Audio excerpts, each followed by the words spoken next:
What if Bruce Lee stepped into the world of Jungle Fury? Not as a Power Ranger, but as an unstoppable martial artist facing off against the fierce animal-themed fighters. Who would win in a real one-on-one battle? Let's be honest. No Zords, no energy blasts, just raw skill, precision, and fighting spirit. Today, we dive into how Bruce Lee, the real-life dragon, would destroy Jungle Fury in an actual fight and why his style would completely outmatch theirs in every way.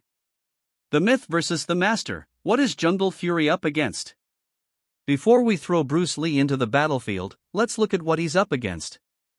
Jungle Fury, the 16th season of Power Rangers, features warriors trained in Pai Zhua, known as the Order of the Claw.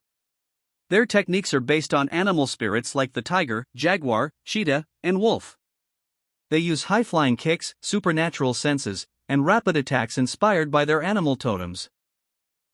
The Power Rangers' strength lies not just in their physical abilities but also their connection to the mystical energy called Chi. These Rangers can tap into inner power and unleash fierce, almost supernatural combat moves.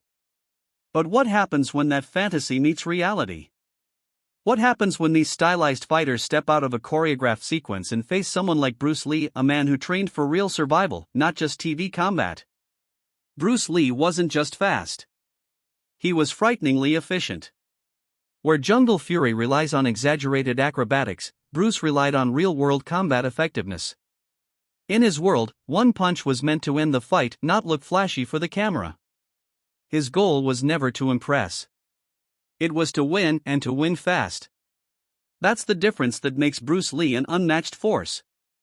Bruce Lee's fighting philosophy, why it outshines Jungle Fury.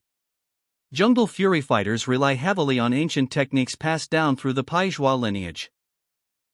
These teachings are rooted in discipline, animal mimicry, and teamwork. But Bruce Lee didn't believe in traditional forms just for the sake of tradition. He believed in breaking the rules. He shattered the limits of rigid martial arts and created Jeet Kune Do, a philosophy based on using no way as way and having no limitation as limitation. That means Bruce Lee didn't stick to one style. He was a master of Wing Chun, but he also took elements from boxing, fencing, Muay Thai, Jiu-Jitsu, and more. He believed the best technique was the one that worked in that exact moment. While the Jungle Fury Rangers would go through a series of stylized movements, Bruce Lee would already have closed the gap and struck. He didn't waste time. He didn't choreograph. His speed wasn't just fast, it was unpredictable, untelegraphed, and precise. Bruce Lee trained his body like a weapon. Every movement had a purpose. Every strike had power. Every step had intention. Where Jungle Fury used animal-based forms to simulate wild, feral strength, Bruce Lee used human biomechanics perfected through years of scient.